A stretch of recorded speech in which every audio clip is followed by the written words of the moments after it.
Welcome. The topic of today's lecture is Slovenian dialects.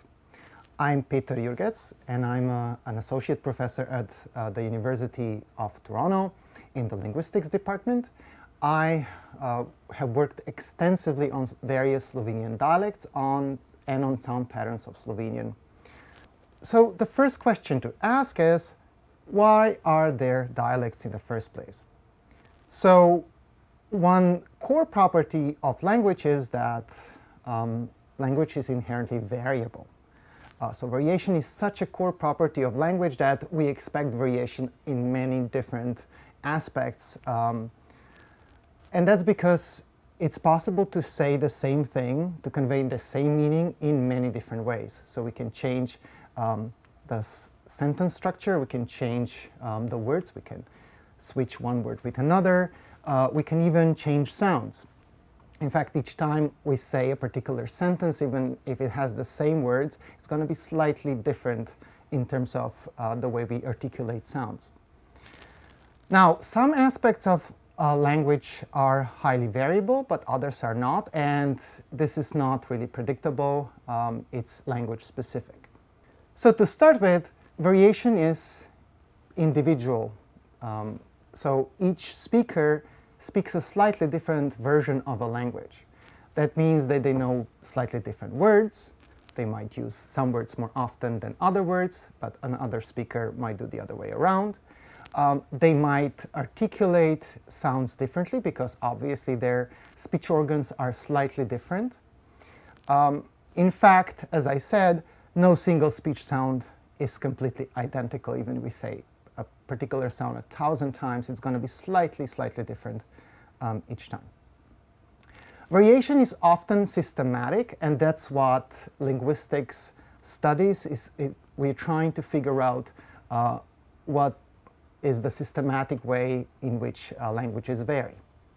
So individual variation can depend on the circumstances or context. So of course we're going to be using different words if you're talking to a parent or a friend compared to a public presentation, a TV interview, or job interview.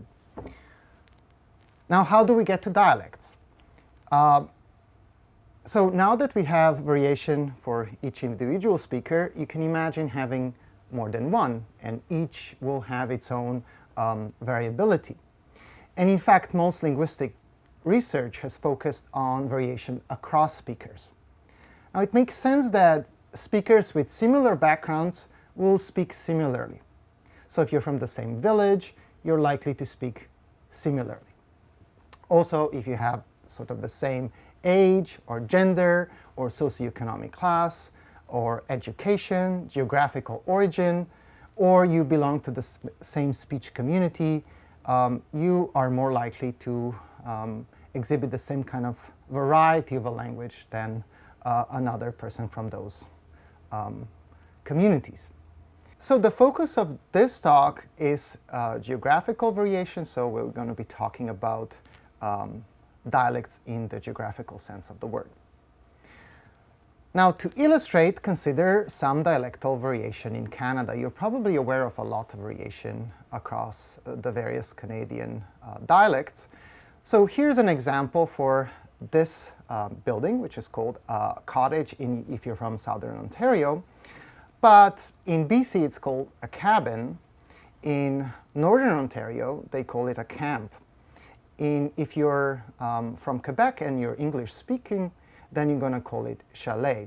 And if you're in Nova Scotia, it's bungalow. Another comparison is between Canadian and American English. So the way we usually think about this is that Canadian English is a variety of American English. And the typical kind of tongue-in-cheek joke here is, it's a boot, which is ambiguous with about and an actual boot. And this is a very clear difference between the two varieties, but not all of the differences are so obvious. Speakers are not always aware of the differences. So here is an example. So a Canadian English speaker can say, I'm done the book or I'm finished homework. These sentences are not grammatical in American English. They're only grammatical in Canadian English. And most Canadian speakers are not aware of that. So now that we talked a little bit about dialects in the Canadian context, let's compare dialects with languages, because it's not always easy to tell where a dialect ends and a language begins. So how do we know whether we're talking about two versions of a dialect or two versions of the same language as opposed to two different languages? Now, one criterion that we use is that if the two varieties of a language are mutually intelligible, then they are the dialects of the same language, whereas if they are not, they are dialects of two different languages. But this is not a very precise criterion for several reasons. One of them is that often the knowledge of languages is asymmetrical. So in my own experience, Swedish speakers don't understand Norwegians, but the Norwegians don't have any problems understanding Swedes. So how do we deal with this? Moreover, I know that if you're taking a speaker from, let's say, Eastern Slovenia, so from Prekmurje, and a speaker from Rezija, they won't be able to talk to each other, even though they both may be considering themselves to speak Slovenian. So we can't really use this. Moreover, some speakers of Croatian would think that they're not speaking the language that's called Serbo-Croatian, but rather Croatian, and the same for Serbian. So maybe these are two different languages, yet clearly they can understand each other. So, in other words, the difference between languages and dialects is often a political question. It's whether you have a state that supports a particular language and a particular ideology. But we're not going to be talking about that. This is just something you should be aware of now that we are talking about the dialects of Slovenian.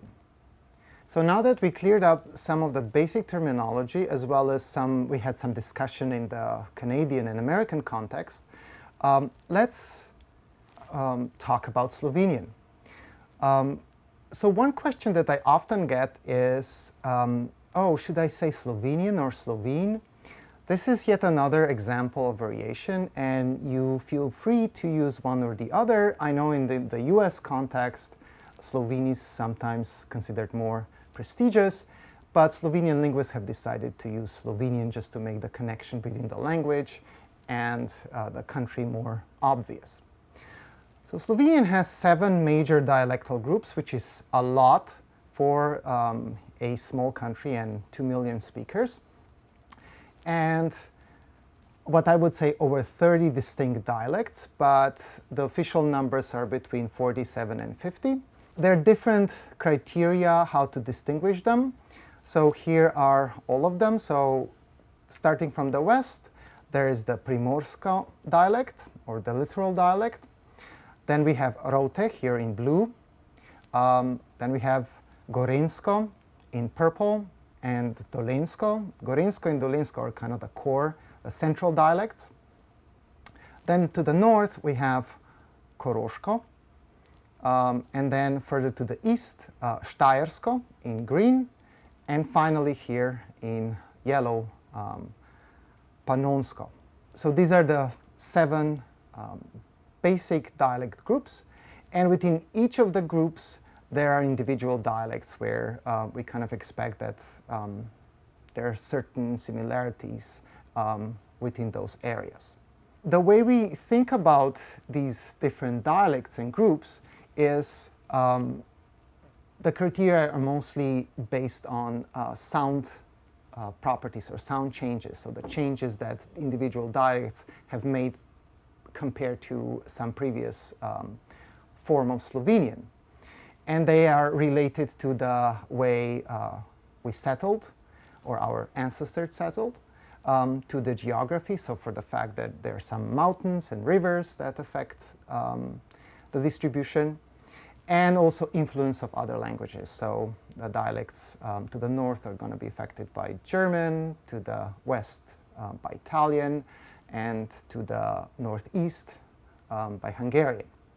Most of the data that I will talk about is based on the Slovenian Linguistic Atlas, which is this massive project that's been done in Ljubljana by Znanstveno-raziskovalni center Slovenske akademije znanosti in umetnosti, and they're producing these individual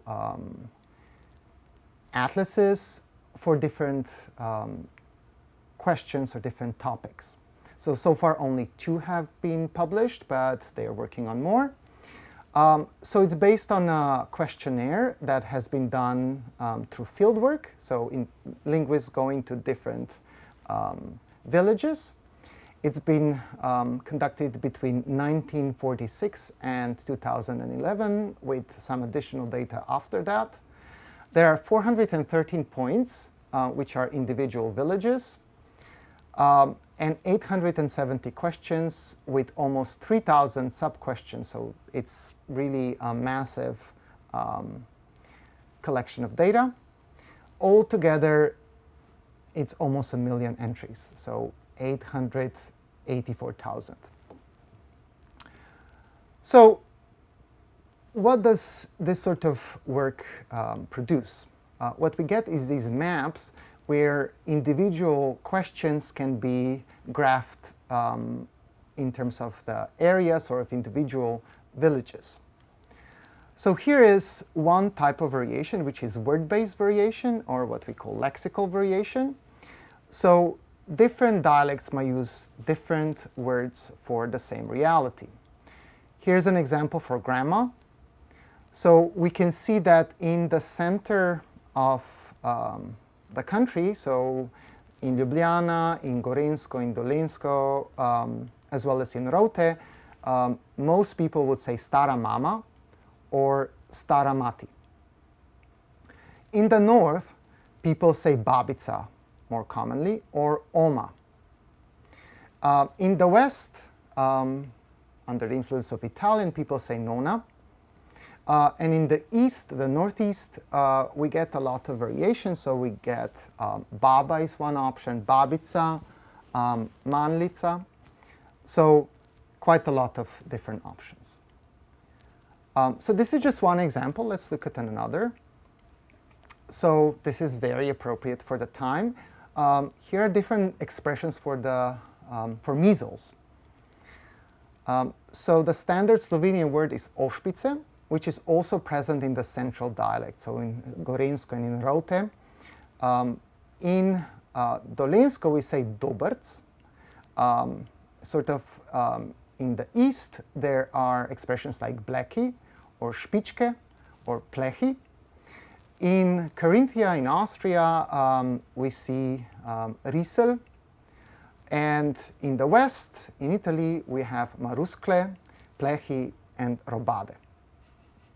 So I don't know any of these words myself, but this is apparently what the linguists have collected from these villages.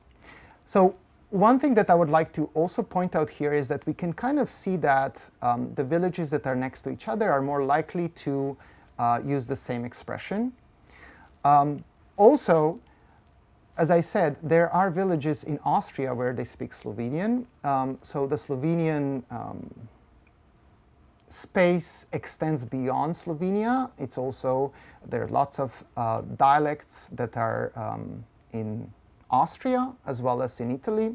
So in Italy we estimate around 100,000 speakers, and in Austria, based on the last count, it was 15,000. Now more recently, linguists have looked at Slovenian varieties in Croatia, where there are some villages. And also there are Slovenian villages, areas in Hungary. So it kind of extends a little outside the Slovenian borders.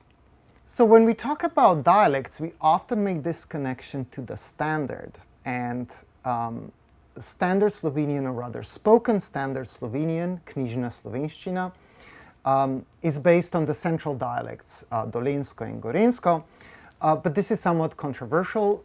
So the idea is to make a variety that is intelligible for all speakers of Slovenian, but really in terms of sounds, it's based on Dolenjsko in terms of consonants and Gorenjsko in terms of vowels. But other dialects can vary a lot. So just to talk about the number of vowels, so standard Slovenian has maybe 9 different ones, but people would say 8. But then there are dialects that have only 5 on the one hand, and there are dialects that have close to 30 on the other hand.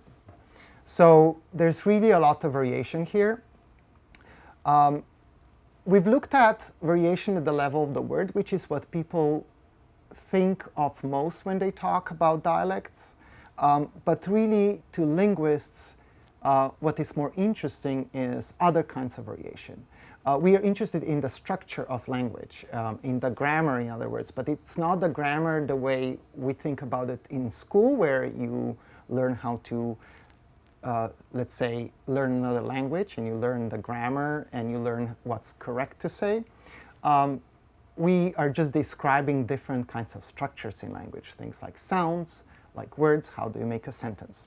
So let's look at 3 patterns from Slovenian dialects that do not appear in the standard variety of Slovenian.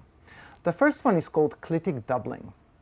Now, a clitic is a word that is a small word that usually doesn't have stress, things like prepositions. So when in Slovenian we say u or na or pred. Another example is some verbs are clitics, like je or si, and some other words, like pronouns. And we're going to look at pronouns here. So these are words that we use instead of nouns. So here's the English example that we're going to start with. So I'm cold.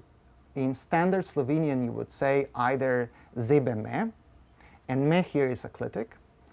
But you can also say with a longer word, mene zebe, right? So here's a sort of a longer version of the pronoun. But in some dialects of Slovenian at the West, we can also use both of them, the long version and the short version together. So we say mene me zebe. And this sort of structure is possible in lots of other Slavic languages as well as in Italian. Here's another example. This does not concern you. In standard Slovenian, you would either say to te ne briga, or to te ne zanima, or to tebe ne briga. But in the dialectal Slovenian with clitic doubling, you say to te tebe ne briga. So you say both te and tebe next to each other. And a final example is she or he can ask them. In Slovenian, in standard Slovenian, you would say lahko jih pa vpraša, or lahko pa njih vpraša. And you can see that the position of jih and njih is different here in the sentence. One is before pa and the other is after pa. And that's really interesting, the distribution of these sentences and the word order. But we can also say, in this dialectal version of Slovenian, lahko jih pa njih vpraša. So we use both jih and njih, and one is in one position and the other is in the other position. And that's really interesting from a typological point of view, that we can use both and in different positions.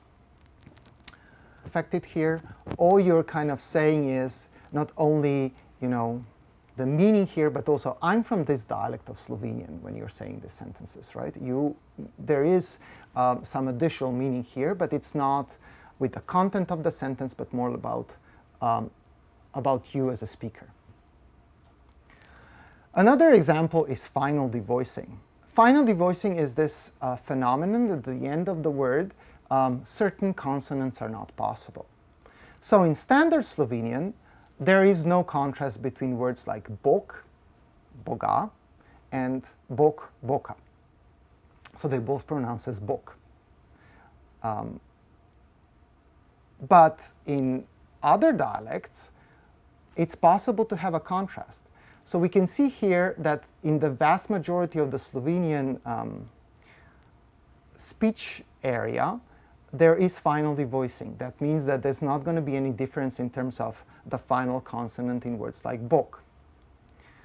But in Carinthia and in some dialects in the northeast, as well as in Rote, there is in fact a difference. So these dialects have a contrast between something like bog and bok, like in English.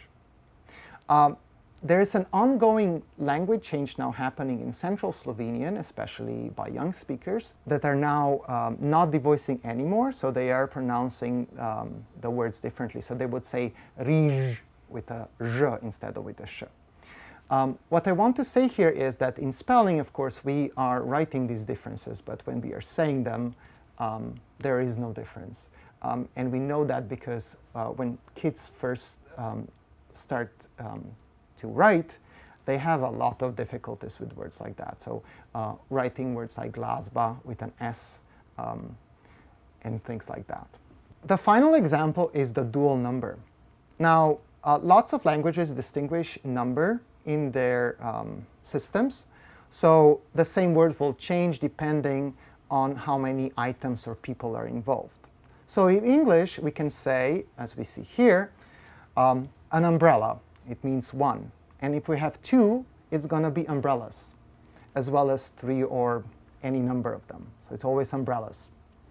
But in Slovenian, we have three options, in fact. So if it's one, it will be dežnik. If it's two, it's dežnika. If it's three, it's not dežnika, but it's dežniki. So this is called the plural, and this contrasts with the dual, the form that we use for two of a kind. Now, dual is cross-linguistically not very common, but among the Slavic languages we have at least one other, Sorbian, that distinguishes dual. However, dual is not present in all dialects of Slovenian. There's quite a lot of variation. So here we see on this map that the points that are darker, there we see more use of dual, whereas the points that are lighter or yellow, there's less dual. And we can see that most dual is used in the northern dialects, so in the one spoken in Austria, so in Carinthia, but also in the east, so in Štajerska, in Pannonske dialects. In the central dialects, in Dolenjsko in particular, there's less dual, so they are switching to plural, as well as in the west. And here, among the different grammatical genders, masculine is the one that persists the longer, feminine is the one that exhibits most pluralization. So these speakers are using plural instead of dual. But this has been pretty stable, so it's not that dual is disappearing. It's a very stable phenomenon in Slovenian. There's been a lot of interest for dual as well recently. So there's one study from the University of Nova Gorica done by Žalcer and Marušič, who've shown that languages with dual affect the way children learn numbers. So the concept of two is acquired earlier by kids who speak languages with dual. So there's, if you want, a functional reason to speak a language like Slovenian. So my last point is that languages and dialects evolve continuously. So we can't really stop them changing. One thing that I've observed in my role as a field worker is that a lot of dialectal features that have been reported on, have been documented, have kind of disappeared. And this is in part due to increased mobility, so speakers might be living in Idrija, but might work in Ljubljana, as well as education, widely accessible media, and so on. A lot of these dialectal features are disappearing. And what turns out to be the case is that many Slovenian immigrants in Canada might in fact be the last remaining speakers of the dialects that no longer exist in Slovenia. So they've moved to Canada, let's say 50 years ago. They haven't really talked to any other speakers. They might have been reading some news. They might teach their kids Slovenian, and those kids are then going to be the last speakers of a particular dialect, might have the last properties of the dialect that are really interesting for us as linguists. So feel free to reach out to me if you are a speaker of a endangered dialect of Slovenian, and here are some ways to contact me. Thank you very much.